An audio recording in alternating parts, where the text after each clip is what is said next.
옛날 조선 후기 바닷가 장터에 유태수라는 이름난 무역상이 살고 있었습니다. 그는 향신료, 명주, 약재, 도자기까지 없는 게 없는 대형 상단을 소유한 상단주였지요. 그의 말 한마디에 배가 뜨고 선창에는 쌀이 쌓이고 대감집 아씨들이 유태수만 보면 방긋 웃었습니다. 그런데 복이라는 것도 너무 많이 쌓이면 터지기 마련이라 했던가요? 유태수는 무역 규모를 더욱 키울 계획을 세웠습니다. 상단 사람들 반대에도 기어이 그는 좋은 선 대신 왕실 금지 무역품까지 손을 대고 말았지요. 그 바람에 한양에서 관리가 내려와 창고를 봉인해 버렸습니다. 유태수는 사원부명에 따라 상단 자산을 전부 몰수한다. 아니, 이건 말도 안 돼요. 이건 정식 통상 허가를 받은 화물이요. 이놈아!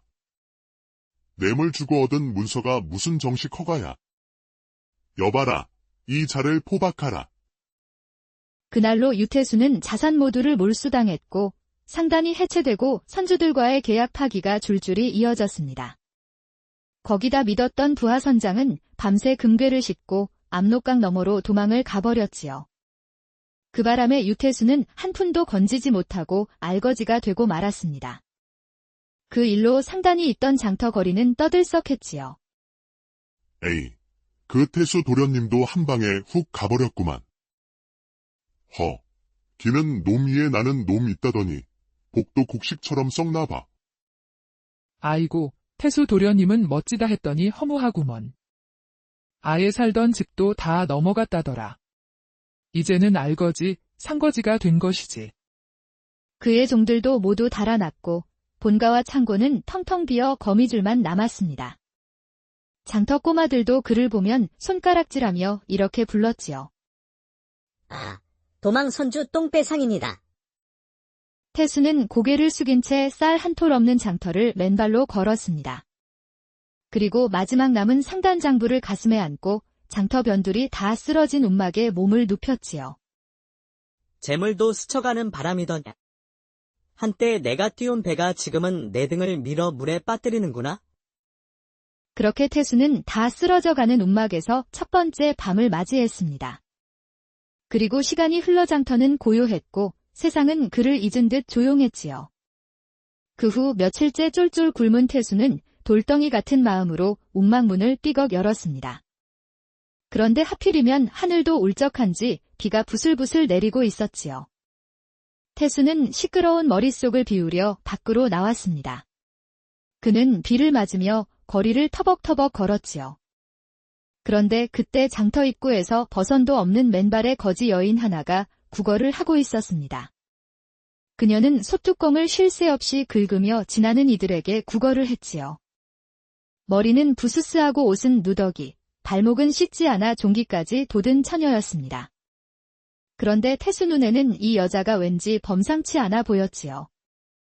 보통 사람들 눈엔 걸레만도 못한 꼴인데 그녀의 눈빛 하나는 이상하리만치 맑았더랬습니다. 어이, 거기 삿갓쓴 양반. 쌀은 없고 체면만 남았소? 아니면 둘 다 날아가 버렸소? 뭐요? 지금 나한테 하는 소리인가? 허허. 여기 당신 말고 또 누가 있어? 어제까지 배 띄우던 똥개, 오늘은 움막에서 배까지 고른구나. 그 말에 태수는 얼굴이 확 붉어졌습니다. 구걸하는 거지 주제에 어찌 그리 자신을 꿰뚫어 보는 듯한 말만 하는지 무척 당황스러웠지요. 누구냐? 너. 날 어떻게 아는 것이야? 뭘 안다기보단 거지끼리는 냄새로 알아보는 법이요. 아니, 이 여자가 미쳤나? 어찌 나보고 거지라는 것이야? 거지가 아니면 어디 한번 돈이나 보여주시지. 그리고 미치지 않고서야 어떻게 거지 노릇을 할 수 있겠어. 근데 그쪽은 아직도 덜 미친 모양이네. 배고프면 내 옆자리에 앉아서 구걸이라도 해봐. 태수는 거지 처녀에게 화가 났지만 쫄딱 망한 게 속이 상해 말도 할 수 없었습니다. 그런데 그녀가 갑자기 비에 젖은 치마 속에서 손을 꺼내 주먹을 쥐고 태수에게 물었지요. 자, 이 손 안에 뭐가 있을 것 같소? 고기 있겠소? 똥이 있겠소? 태수는 거지 처녀의 말이 무척 황당했습니다. 아니, 이 미친년이 지금 장난하냐? 정답을 말하면 복을 주고 틀리면 똥덩이를 안겨주겠소. 어떠소, 상단 영수님. 그 말에 태수는 황당하고 화가 났지만 예사롭지 않아 보이는 그녀의 말에 일단 대꾸를 해주었습니다. 복. 그 말에 거지 처녀가 입꼬리를 올리더니 주먹을 펼쳤습니다. 그런데 그 속엔 어제 잃어버린 태수의 상단 인장 목걸이가 들어있었지요. 아니, 이걸 내가 어떻게 가지고 있는 것이냐? 어제 쌀집 담벼락 밑에 떨어져 있더이다. 운 좋은 놈은 잃어도 돌아오고 운 없는 놈은 잡은 것도 미끄러지지. 그 순간 태수는 그녀를 더 이상 무시할 수 없게 되었습니다. 겉으론 영락없는 거지처럼 보여도 보통 내기가 아니라는 생각이 들었지요. 내 인장 목걸이를 찾아줬으니 날 따라오시오. 태수는 거지 처녀를 주막집으로 데려가 국밥 한 그릇을 사주었습니다. 그러자 그녀는 태수가 사준 국밥을 정신없이 퍼먹었지요. 그녀는 수저질을 하는 게 아니라 국밥을 입에 들이붓는 수준이었습니다. 허하라. 세상에 이제 좀 살 것 같구만. 아, 그런데 이 국물에 돼지가 발 씻고 갔나? 아니면 너덜너덜한 상단에 한숨이 들어갔나? 어째 뒷맛이 좀... 어째 말버릇이 점잖지를 못하고 고약하군. 거지에게 뭘 더 바라시오? 점잖게 밥이나 먹여주시오. 오갈 데 없는 거지 처녀에게 유태수는 그날 밤 움막의 자리를 한편 내주었습니다. 헌데 그녀는 눕자마자 방귀부터 뀌었지요.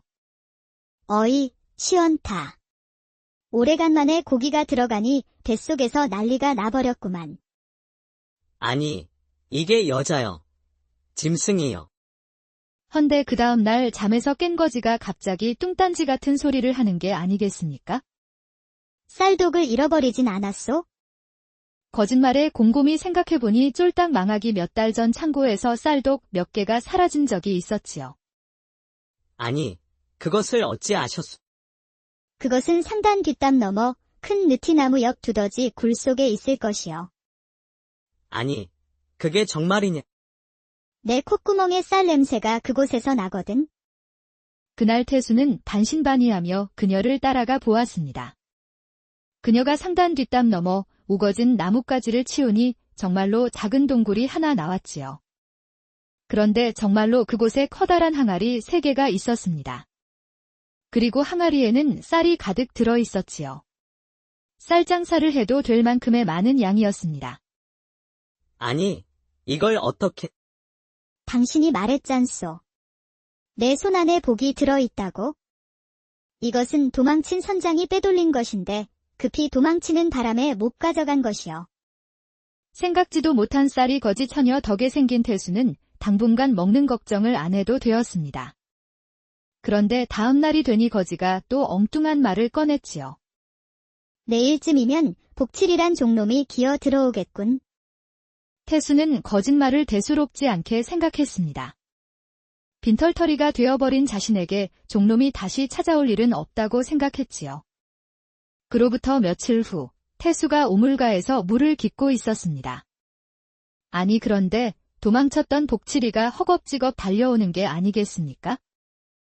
도련님. 저 왔습니다요. 이놈 꿈속의 거지 마님이 보여서 찾아왔구만요. 아니, 거지 마님이라니. 그게 뭔 말이냐. 제 꿈속에 틀림없이 도련님 곁에 거지 마님이 있었구만요. 그 말에 태수는 황당했지만 며칠 전 거지가 말했던 게 생각이 났습니다. 그런데 그 말이 고스란히 현실이 된 것이지요. 그날 밤 태수는 거지가 내주는 더덕 막걸리를 마시며 생각에 잠겼습니다. 저 거지. 아니, 저 여인 대체 뭐하는 자란 말인가? 입만 열면 헛소리 같은데 그 말들이 하나같이 들어맞는 게 아닌가? 무슨 생각을 그리 골똘히 하시오? 생각이 너무 깊으면 머리가 다 빠져 하늘도 남아나지 않을 것이요. 그러니 생각은 많이 하지 말고 그냥 이렇게 살아요. 우리? 내 방귀도 참아줬고 또 내 덕에 쌀 항아리도 찾았고 이 정도면 우리 살림 차릴 인연 아니요? 정말 미쳤군, 이 여자. 유태수는 가면 갈수록 거지 처녀가 신기하게만 보였습니다. 그리고 그는 그녀에 대한 관심이 커지면서 그녀를 더욱더 관찰하기 시작했지요. 그러던 어느 날이었습니다. 그날은 장이 열리는 날이었는데 장터는 사람들로 북적였고 거리엔 음식 냄새도 풍겼지요. 그런데 거지 처녀는 어찌나 당당한지 자리 깔고 앉아서 외치는 것이었습니다. 점괘가 한 번은 세냥, 두 번은 내냥.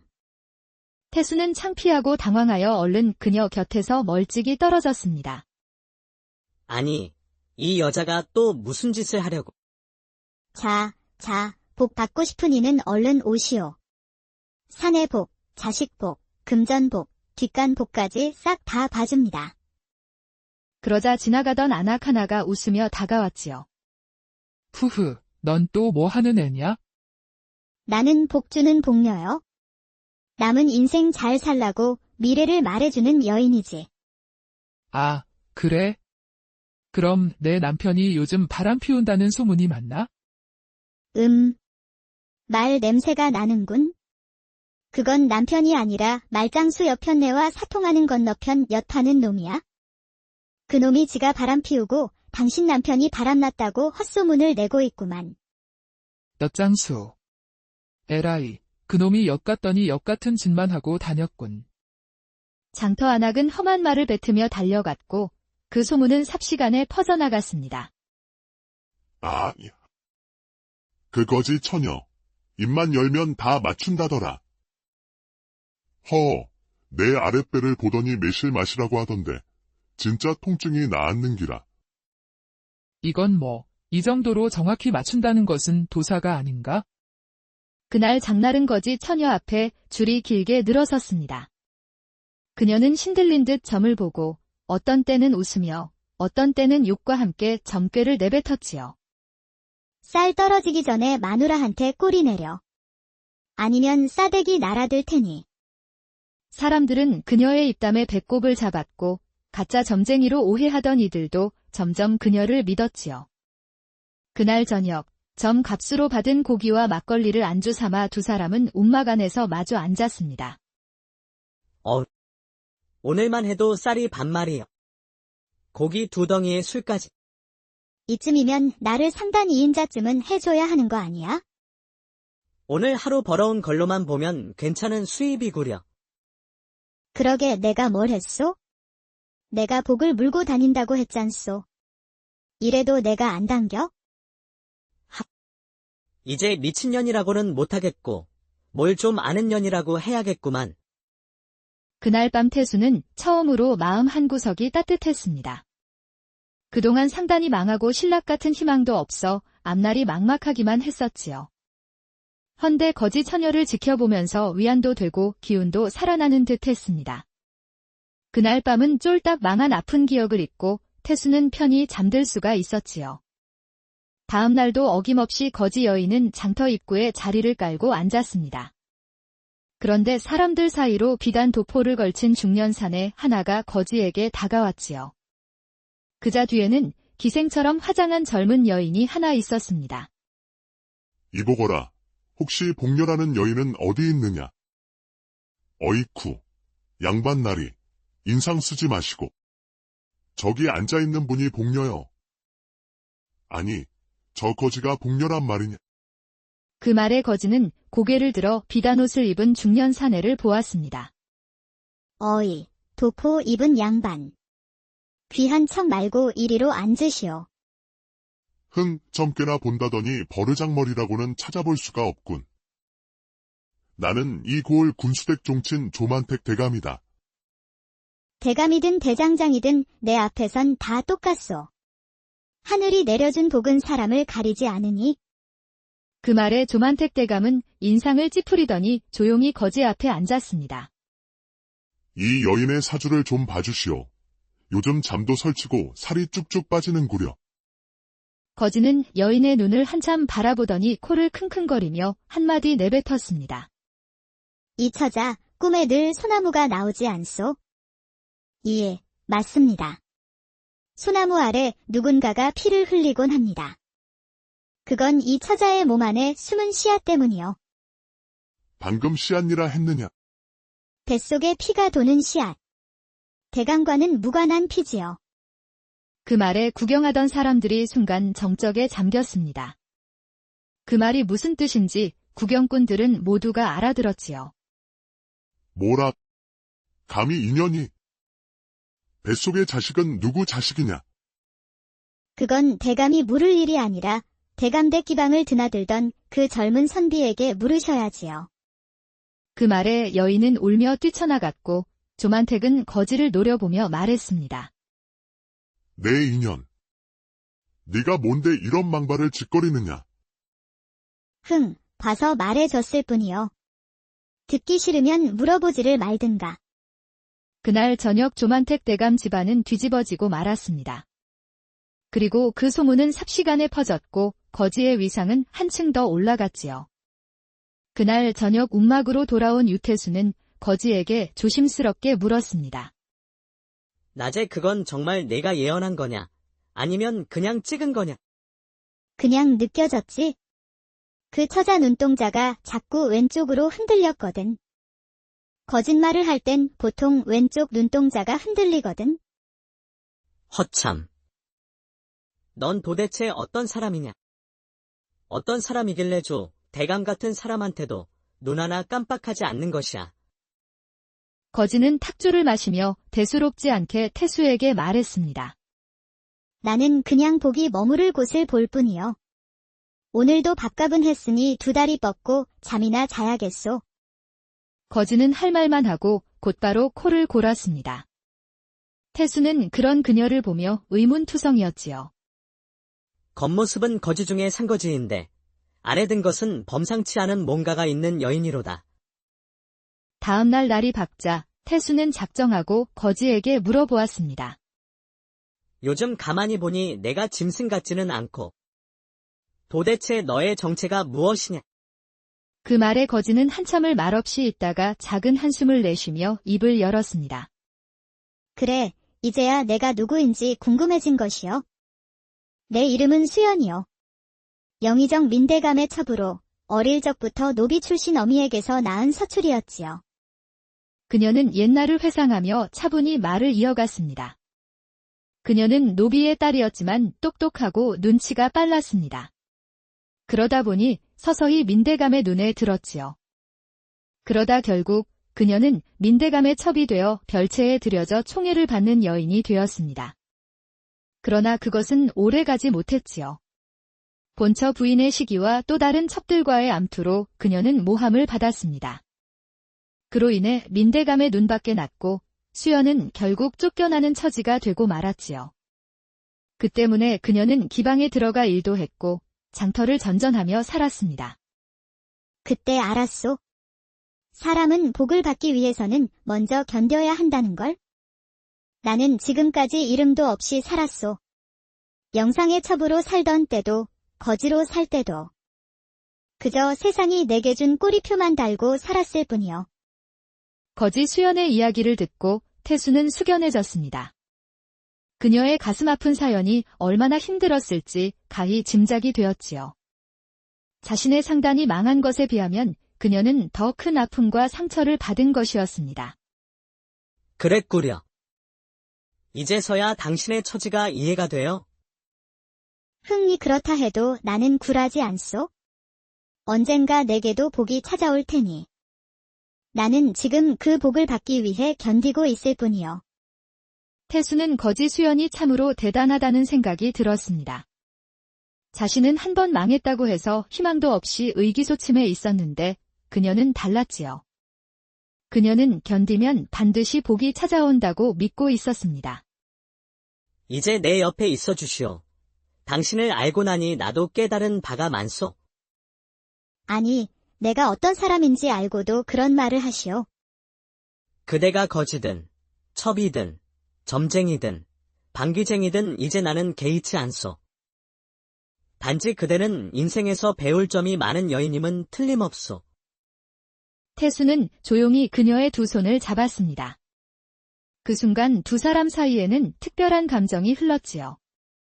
서로 의지할 곳 없는 상태에서 서로를 알아주고 믿어주는 이가 있다는 것은 두 사람에게는 너무 특별했습니다. 그런데 그날 밤, 또 다른 검은 갓을 쓴 사내가 수연의 행방을 조용히 수소문하고 있었습니다. 그는 영상 대감이 보낸 자였지요. 수연을 드디어 찾았군. 거지 행세를 하며 이런 곳에 숨어 있었다니?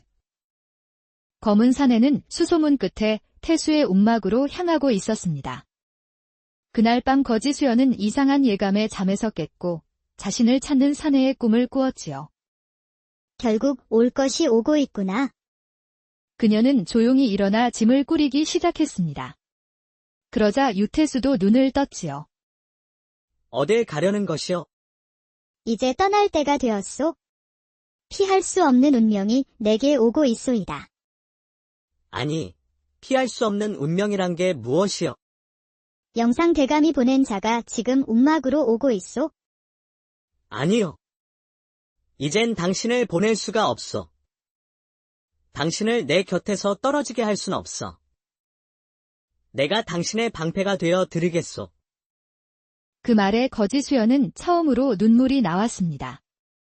자신을 진정으로 위하는 사람이 생긴 것이었지요. 난 돌아가야 하오. 그렇지 않으면 당신까지 위험에 빠질 것이요.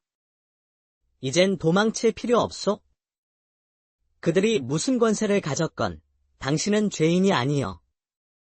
세상은 그렇지가 않소. 첩은 어디까지나 쓰다 버린 그릇일 뿐이요.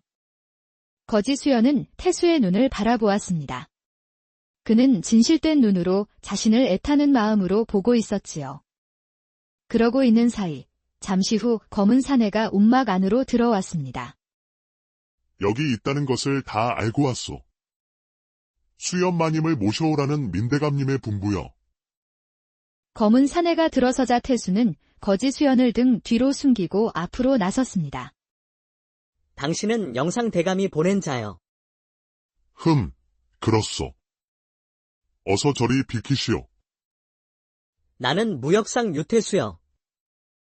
그 여인은 이제 내 아내여. 웃기지도 않는군. 거지된 주제에 민대감의 첩을 아내라 하다니. 내 목숨은 2개라도 된다더냐. 저 여인의 정체를 알고도 품었다면 그대는 살아남지 못할 것이야.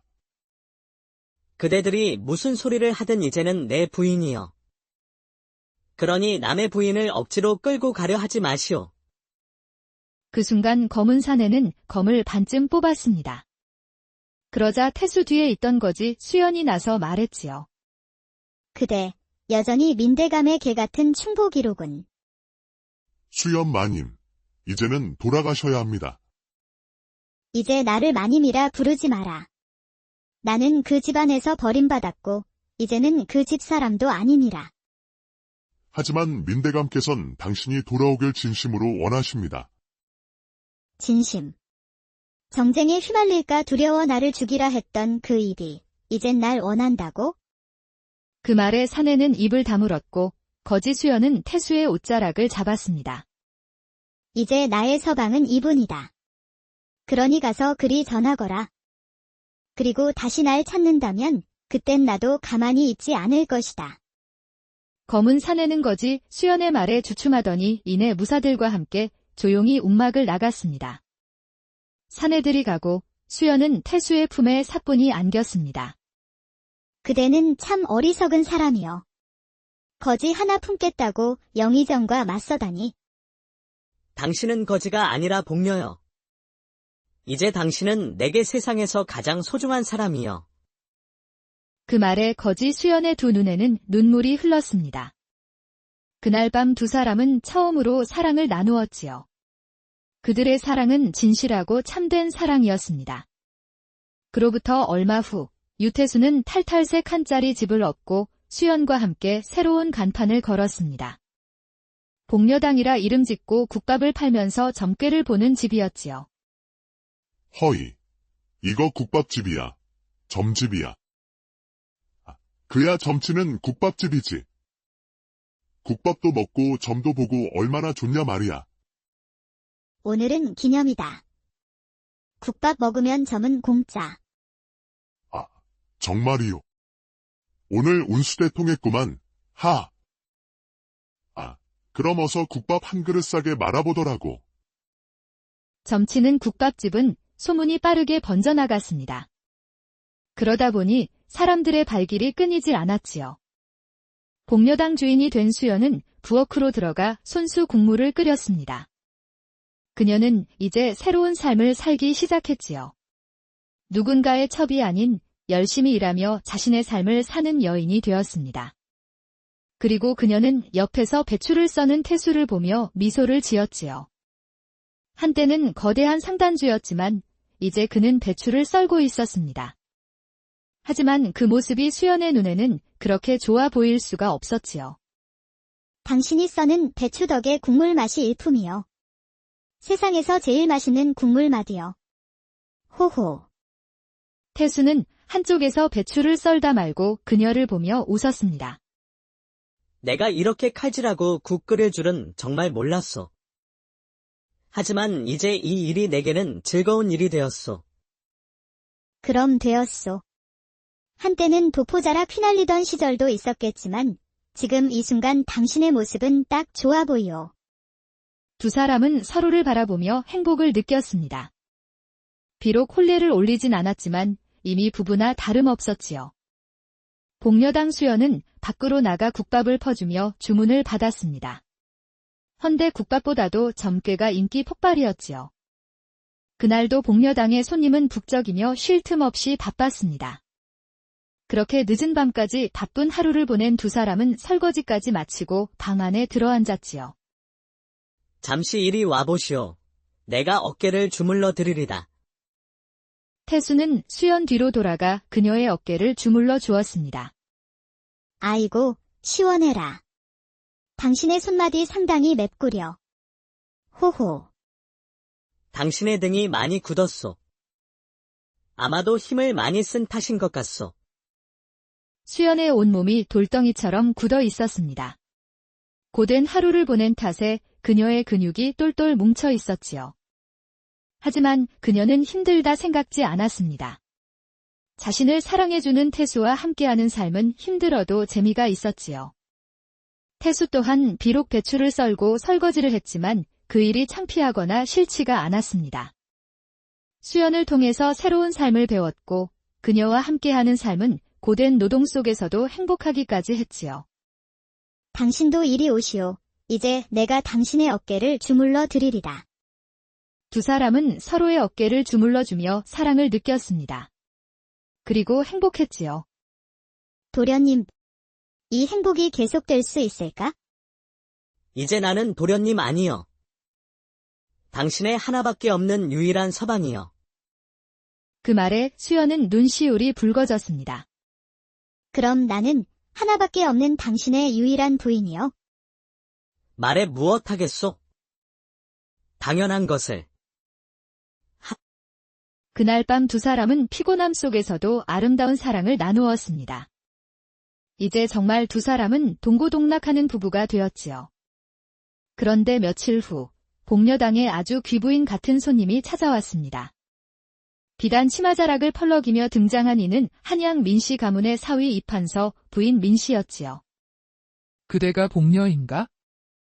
그렇소만 국밥 드시러 왔소? 점은 덤이요. 나는 점을 보러 온 게 아니네.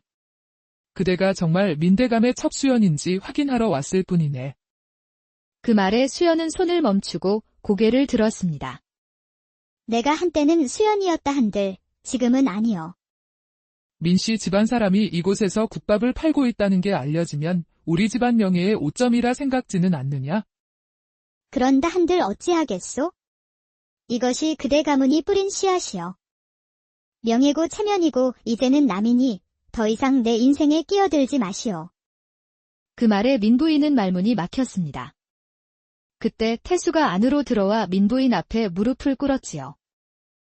부디 우리 복녀를 가만히 놔두시오.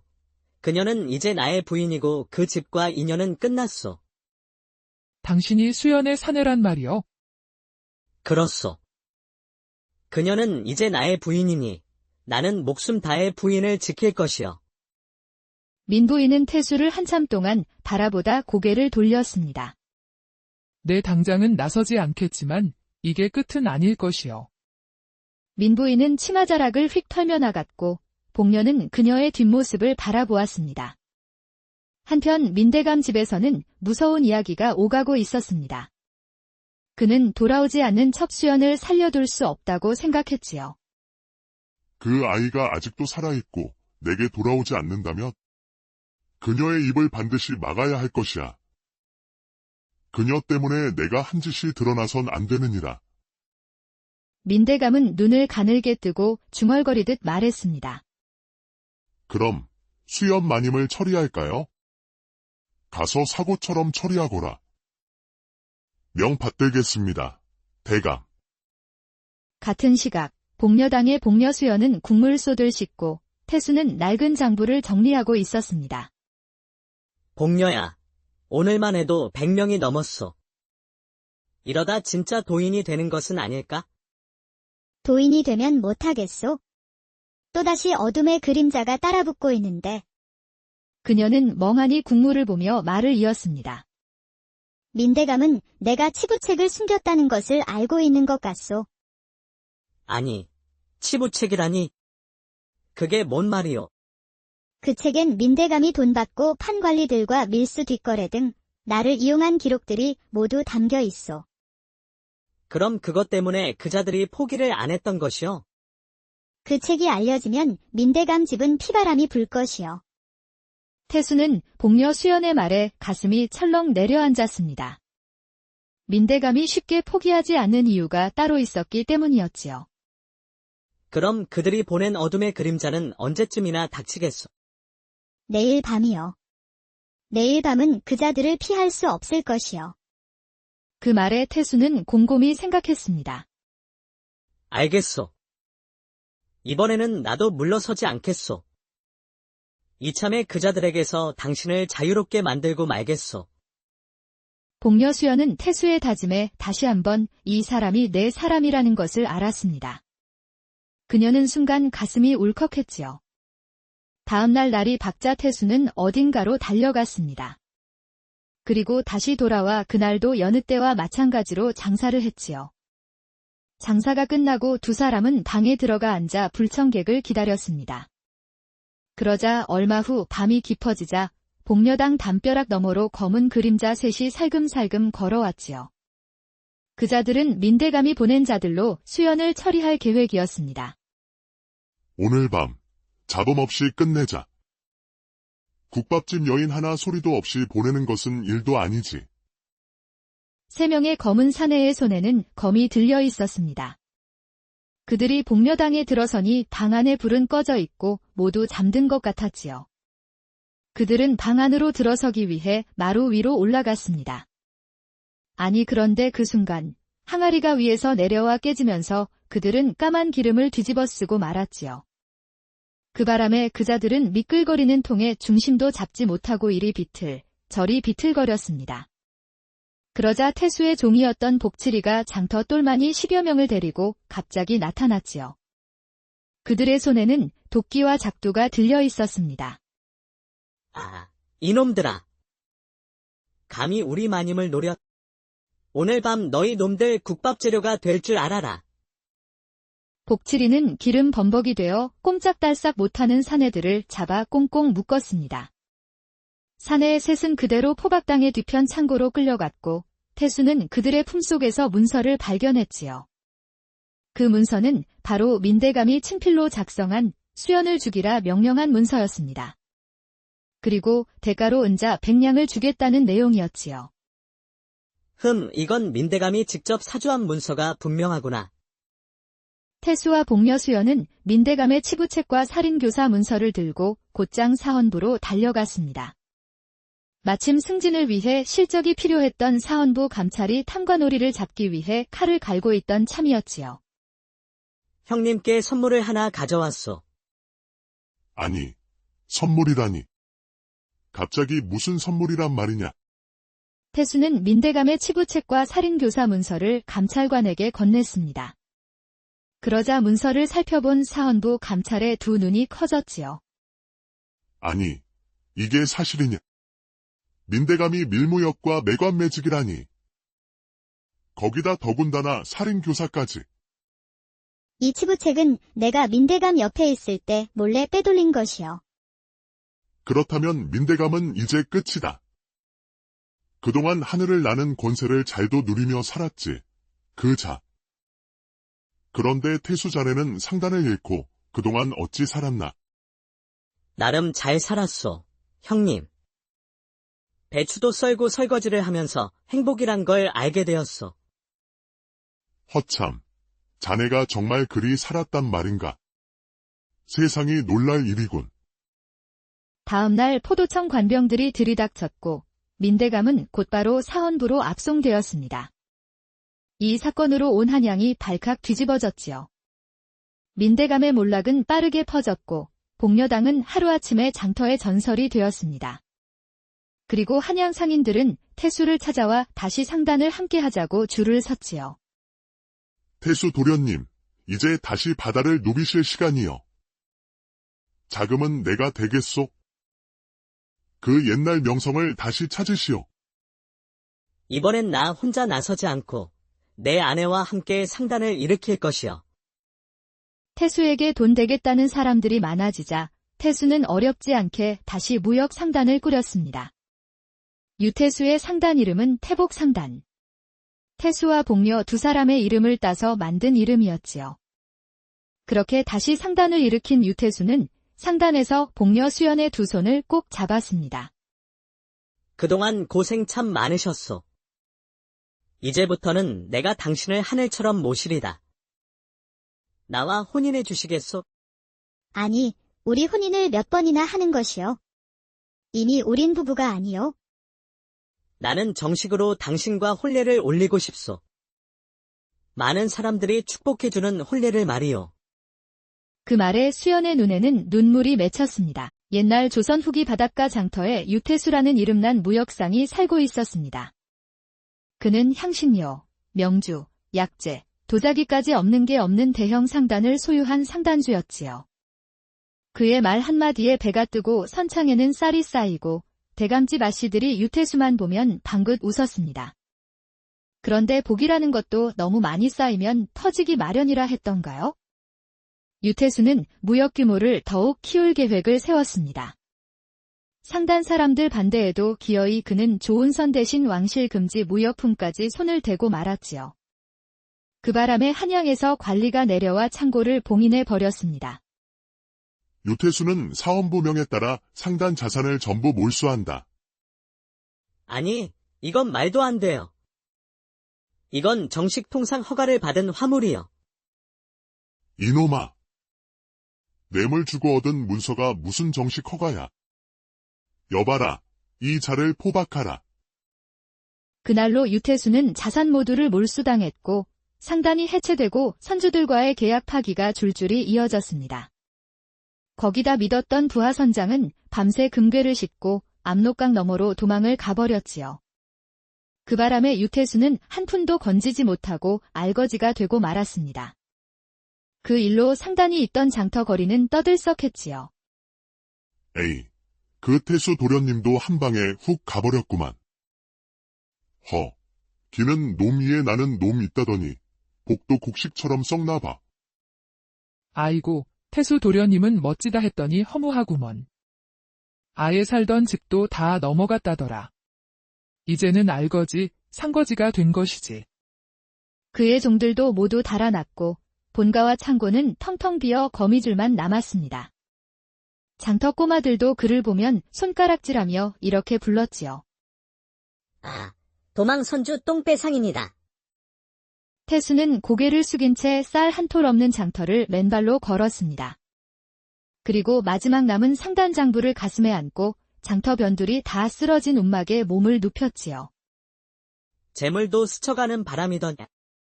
한때 내가 띄운 배가 지금은 내 등을 밀어 물에 빠뜨리는구나. 그렇게 태수는 다 쓰러져가는 움막에서 첫 번째 밤을 맞이했습니다. 그리고 시간이 흘러 장터는 고요했고 세상은 그를 잊은 듯 조용했지요. 그 후 며칠째 쫄쫄 굶은 태수는 돌덩이 같은 마음으로 움막 문을 삐걱 열었습니다. 그런데 하필이면 하늘도 울적한지 비가 부슬부슬 내리고 있었지요.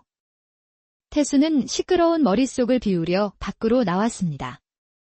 그는 비를 맞으며 거리를 터벅터벅 걸었지요. 그런데 그때 장터 입구에서 버선도 없는 맨발의 거지 여인 하나가 구걸을 하고 있었습니다. 그녀는 소뚜껑을 쉴 새 없이 긁으며 지나는 이들에게 구걸을 했지요. 머리는 부스스하고 옷은 누더기, 발목은 씻지 않아 종기까지 돋은 처녀였습니다. 그런데 태수 눈에는 이 여자가 왠지 범상치 않아 보였지요. 보통 사람들 눈엔 걸레만도 못한 꼴인데 그녀의 눈빛 하나는 이상하리만치 맑았더랬습니다. 어이, 거기 삿갓쓴 양반. 쌀은 없고 체면만 남았소? 아니면 둘 다 날아가 버렸소? 뭐요? 지금 나한테 하는 소리인가? 허허. 여기 당신 말고 또 누가 있어? 어제까지 배 띄우던 똥개, 오늘은 움막에서 배까지 고른구나. 그 말에 태수는 얼굴이 확 붉어졌습니다. 구걸하는 거지 주제에 어찌 그리 자신을 꿰뚫어 보는 듯한 말만 하는지 무척 당황스러웠지요. 누구냐? 너. 날 어떻게 아는 것이야? 뭘 안다기보단 거지끼리는 냄새로 알아보는 법이요. 아니, 이 여자가 미쳤나? 어찌 나보고 거지라는 것이야?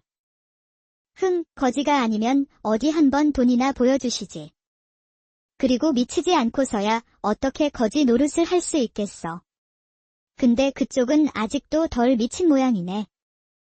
배고프면 내 옆자리에 앉아서 구걸이라도 해봐. 태수는 거지 처녀에게 화가 났지만 쫄딱 망한 게 속이 상해 말도 할 수 없었습니다.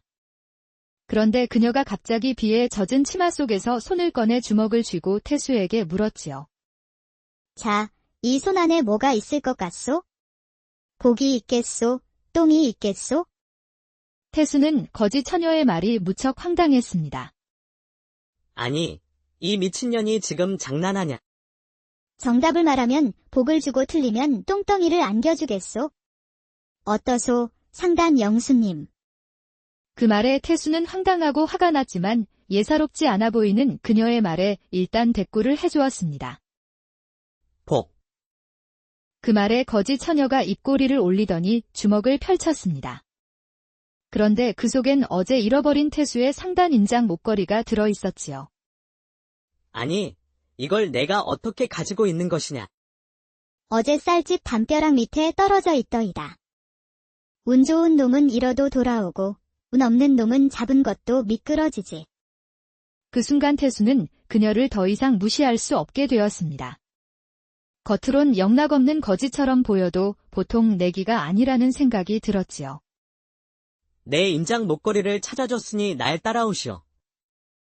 태수는 거지 처녀를 주막집으로 데려가 국밥 한 그릇을 사주었습니다. 그러자 그녀는 태수가 사준 국밥을 정신없이 퍼먹었지요. 그녀는 수저질을 하는 게 아니라 국밥을 입에 들이붓는 수준이었습니다. 허하라. 세상에 이제 좀 살 것 같구만. 아, 그런데 이 국물에 돼지가 발 씻고 갔나? 아니면 너덜너덜한 상단에 한숨이 들어갔나?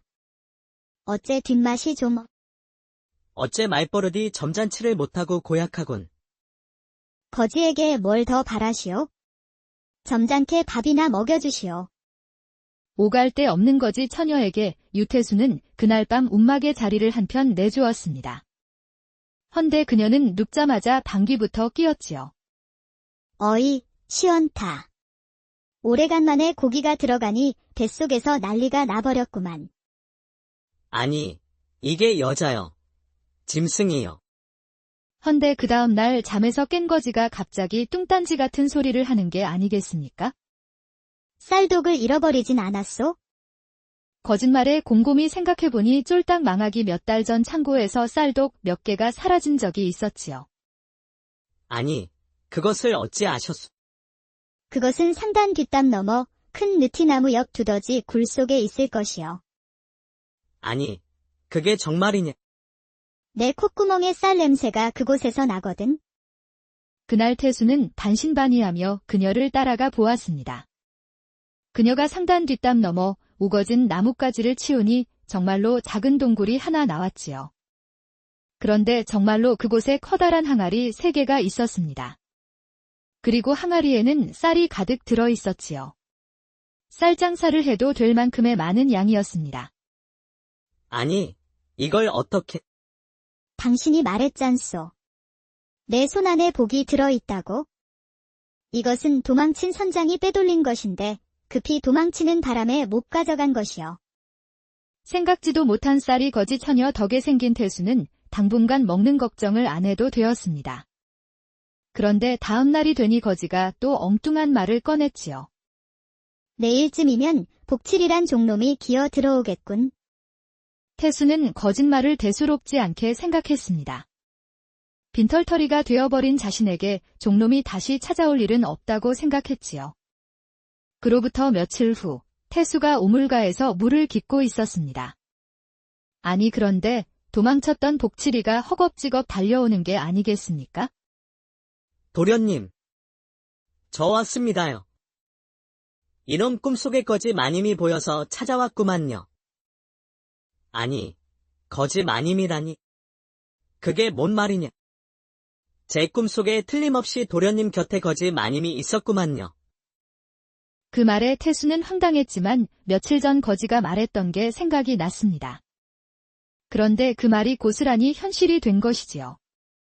그날 밤 태수는 거지가 내주는 더덕 막걸리를 마시며 생각에 잠겼습니다. 저 거지.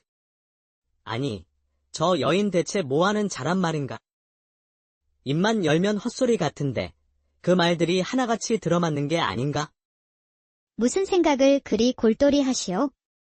생각이 너무 깊으면 머리가 다 빠져 하늘도 남아나지 않을 것이요. 그러니 생각은 많이 하지 말고 그냥 이렇게 살아요. 우리? 내 방귀도 참아줬고 또 내 덕에 쌀 항아리도 찾았고 이 정도면 우리 살림 차릴 인연 아니요? 정말 미쳤군, 이 여자. 유태수는 가면 갈수록 거지 처녀가 신기하게만 보였습니다. 그리고 그는 그녀에 대한 관심이 커지면서 그녀를 더욱더 관찰하기 시작했지요. 그러던 어느 날이었습니다. 그날은 장이 열리는 날이었는데 장터는 사람들로 북적였고 거리엔 음식 냄새도 풍겼지요. 그런데 거지 처녀는 어찌나 당당한지 자리 깔고 앉아서 외치는 것이었습니다. 점괘가 한 번은 새냥, 두 번은 내냥. 태수는 창피하고 당황하여 얼른 그녀 곁에서 멀찍이 떨어졌습니다. 아니, 이 여자가 또 무슨 짓을 하려고. 자, 복 받고 싶은 이는 얼른 오시오. 사내 복, 자식 복, 금전 복, 뒷간 복까지 싹 다 봐줍니다. 그러자 지나가던 아낙 하나가 웃으며 다가왔지요. 푸흐, 넌 또 뭐 하는 애냐? 나는 복 주는 복녀요. 남은 인생 잘 살라고 미래를 말해주는 여인이지. 아, 그래? 그럼 내 남편이 요즘 바람 피운다는 소문이 맞나? 말 냄새가 나는군. 그건 남편이 아니라 말장수 여편네와 사통하는 건너편 엿파는 놈이야. 그놈이 지가 바람 피우고 당신 남편이 바람났다고 헛소문을 내고 있구만. 엿장수. 에라이, 그놈이 엿 같더니 엿 같은 짓만 하고 다녔군. 장터 아낙은 험한 말을 뱉으며 달려갔고 그 소문은 삽시간에 퍼져나갔습니다. 아니야. 그 거지 처녀. 입만 열면 다 맞춘다더라. 내 아랫배를 보더니 매실 마시라고 하던데 진짜 통증이 나았는기라. 이건 뭐, 이 정도로 정확히 맞춘다는 것은 도사가 아닌가? 그날 장나른 거지 처녀 앞에 줄이 길게 늘어섰습니다. 그녀는 신들린 듯 점을 보고 어떤 때는 웃으며 어떤 때는 욕과 함께 점괘를 내뱉었지요. 쌀 떨어지기 전에 마누라한테 꼬리 내려. 아니면 싸대기 날아들 테니. 사람들은 그녀의 입담에 배꼽을 잡았고 가짜 점쟁이로 오해하던 이들도 점점 그녀를 믿었지요. 그날 저녁 점 값으로 받은 고기와 막걸리를 안주 삼아 두 사람은 움막 안에서 마주 앉았습니다. 오늘만 해도 쌀이 반마리요. 고기 2덩이에 술까지. 이쯤이면 나를 상단 2인자쯤은 해줘야 하는 거 아니야? 오늘 하루 벌어온 걸로만 보면 괜찮은 수입이구려.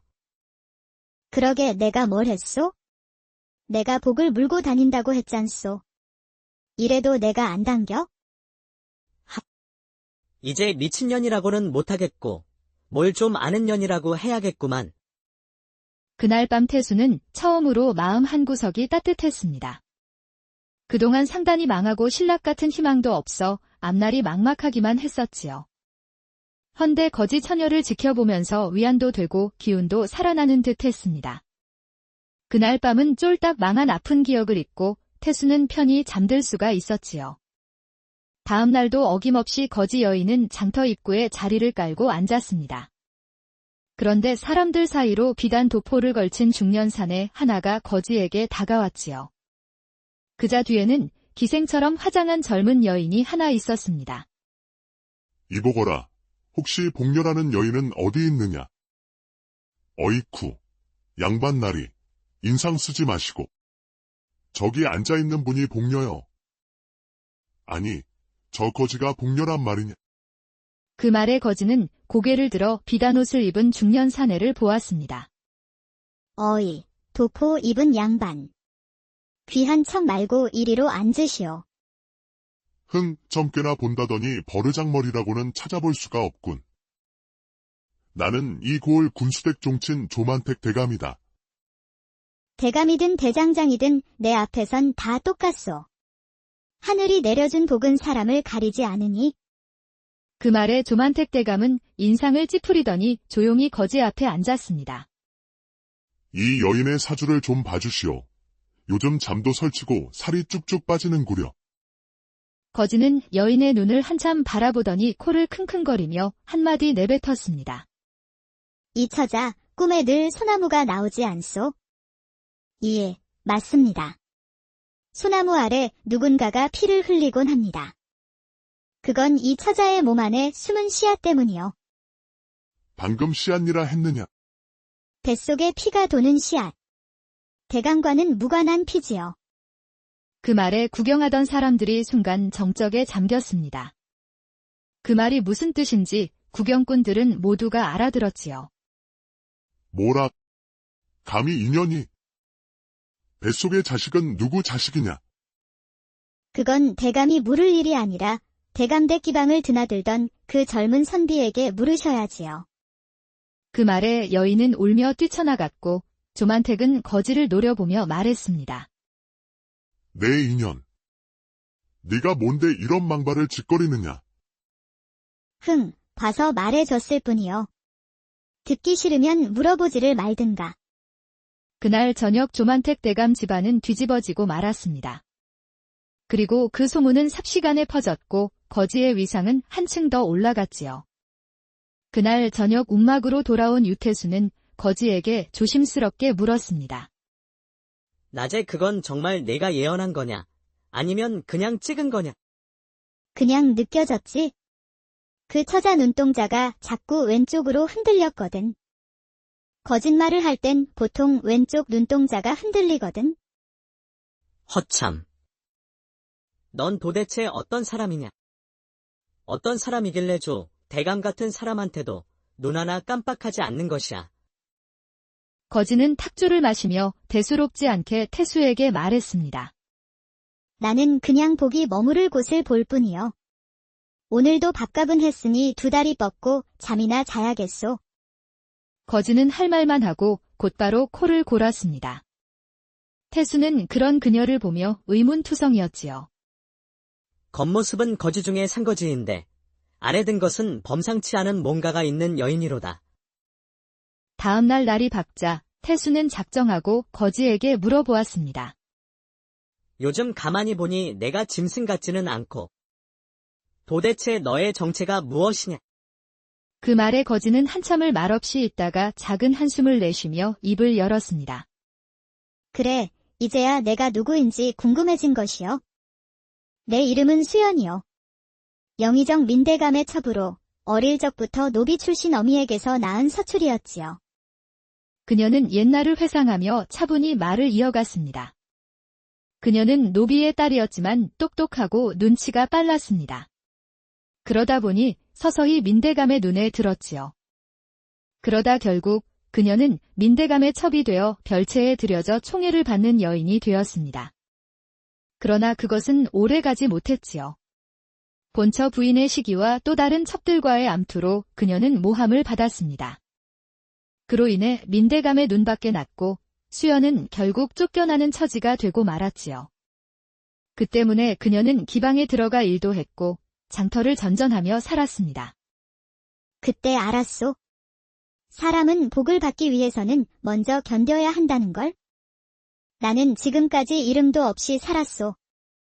영상의 첩으로 살던 때도, 거지로 살 때도. 그저 세상이 내게 준 꼬리표만 달고 살았을 뿐이요. 거지 수연의 이야기를 듣고 태수는 숙연해졌습니다. 그녀의 가슴 아픈 사연이 얼마나 힘들었을지 가히 짐작이 되었지요. 자신의 상단이 망한 것에 비하면 그녀는 더 큰 아픔과 상처를 받은 것이었습니다. 그랬구려. 이제서야 당신의 처지가 이해가 돼요. 흥이 그렇다 해도 나는 굴하지 않소. 언젠가 내게도 복이 찾아올 테니. 나는 지금 그 복을 받기 위해 견디고 있을 뿐이요. 태수는 거지 수연이 참으로 대단하다는 생각이 들었습니다. 자신은 한 번 망했다고 해서 희망도 없이 의기소침해 있었는데 그녀는 달랐지요. 그녀는 견디면 반드시 복이 찾아온다고 믿고 있었습니다. 이제 내 옆에 있어 주시오. 당신을 알고 나니 나도 깨달은 바가 많소. 아니, 내가 어떤 사람인지 알고도 그런 말을 하시오. 그대가 거지든, 첩이든, 점쟁이든, 방귀쟁이든 이제 나는 개의치 않소. 단지 그대는 인생에서 배울 점이 많은 여인임은 틀림없소. 태수는 조용히 그녀의 두 손을 잡았습니다. 그 순간 두 사람 사이에는 특별한 감정이 흘렀지요. 서로 의지할 곳 없는 상태에서 서로를 알아주고 믿어주는 이가 있다는 것은 두 사람에게는 너무 특별했습니다. 그런데 그날 밤, 또 다른 검은 갓을 쓴 사내가 수연의 행방을 조용히 수소문하고 있었습니다. 그는 영상 대감이 보낸 자였지요. 수연을 드디어 찾았군. 거지 행세를 하며 이런 곳에 숨어 있었다니. 검은 사내는 수소문 끝에 태수의 움막으로 향하고 있었습니다. 그날 밤 거지 수연은 이상한 예감에 잠에서 깼고 자신을 찾는 사내의 꿈을 꾸었지요. 결국 올 것이 오고 있구나. 그녀는 조용히 일어나 짐을 꾸리기 시작했습니다. 그러자 유태수도 눈을 떴지요. 어딜 가려는 것이오? 이제 떠날 때가 되었소. 피할 수 없는 운명이 내게 오고 있소이다. 아니, 피할 수 없는 운명이란 게 무엇이오? 영상 대감이 보낸 자가 지금 움막으로 오고 있소. 아니요. 이젠 당신을 보낼 수가 없어. 당신을 내 곁에서 떨어지게 할 순 없어. 내가 당신의 방패가 되어 드리겠소. 그 말에 거지 수연은 처음으로 눈물이 나왔습니다. 자신을 진정으로 위하는 사람이 생긴 것이었지요. 난 돌아가야 하오. 그렇지 않으면 당신까지 위험에 빠질 것이요. 이젠 도망칠 필요 없소. 그들이 무슨 권세를 가졌건 당신은 죄인이 아니여. 세상은 그렇지가 않소. 첩은 어디까지나 쓰다 버린 그릇 일 뿐이요. 거지 수연은 태수의 눈을 바라보았습니다. 그는 진실된 눈으로 자신을 애타는 마음으로 보고 있었지요. 그러고 있는 사이 잠시 후 검은 사내가 움막 안으로 들어왔습니다. 여기 있다는 것을 다 알고 왔소. 수연 마님을 모셔오라는 민대감님의 분부여. 검은 사내가 들어서자 태수는 거지 수연을 등 뒤로 숨기고 앞으로 나섰습니다. 당신은 영상 대감이 보낸 자여. 그렇소. 어서 저리 비키시오. 나는 무역상 유태수여. 그 여인은 이제 내 아내여. 웃기지도 않는군. 거지된 주제에 민대감의 첩을 아내라 하다니. 내 목숨은 2개라도 된다더냐. 저 여인의 정체를 알고도 품었다면 그대는 살아남지 못할 것이야. 그대들이 무슨 소리를 하든 이제는 내 부인이여. 그러니 남의 부인을 억지로 끌고 가려 하지 마시오. 그 순간 검은 사내는 검을 반쯤 뽑았습니다. 그러자 태수 뒤에 있던